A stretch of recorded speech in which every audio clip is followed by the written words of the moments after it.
MP की मोहन यादव की सरकार ने मदरसों को लेकर एक बड़ा फैसला किया है। एमपी के स्कूल शिक्षा विभाग ने एक आदेश जारी करते हुए मदरसों में पढ़ रहे छात्रों के भौतिक सत्यापन का आदेश जारी कर दिया है। सरकार ने यह भी साफ कर दिया है कि अगर मदरसों में गैर मुस्लिम बच्चों को उनके धर्म के अलावा कोई और धार्मिक शिक्षा दी गई तो मदरसों को दी जा रही सरकारी मदद बंद कर दी जाएगी। साथ ही ऐसे मदरसों की मान्यता भी रद्द कर दी जाएगी।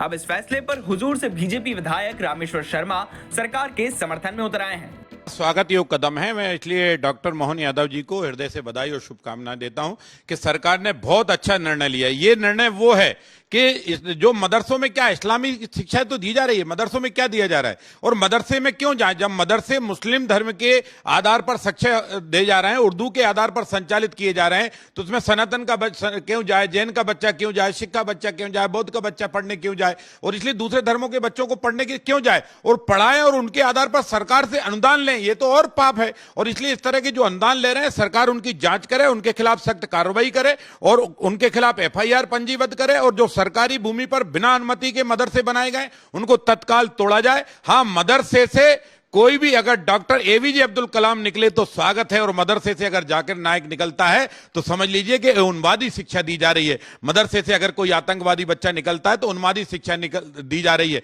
मदरसे केवल और केवल इस्लामीकरण के हथियार बन गए हैं, तालिबानियों के हथियार बन गए हैं। मदरसे शिक्षा का केंद्र बिंदु नहीं है। रामेश्वर शर्मा के इस बयान से एमपी की सियासत गर्मा गई है। शर्मा के इस बयान पर कांग्रेस विधायक आरिफ मसूद ने पलटवार किया है।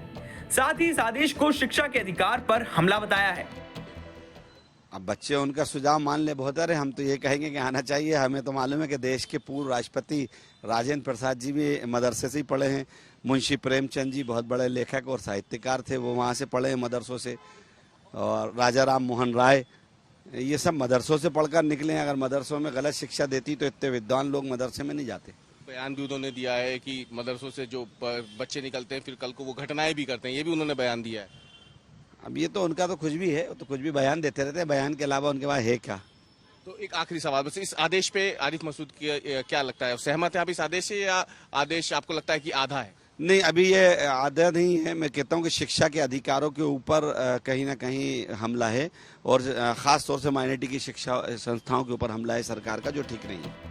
बता दें कि इससे पहले भी एमपी सरकार मदरसों को लेकर बड़ी कार्रवाई कर चुकी है।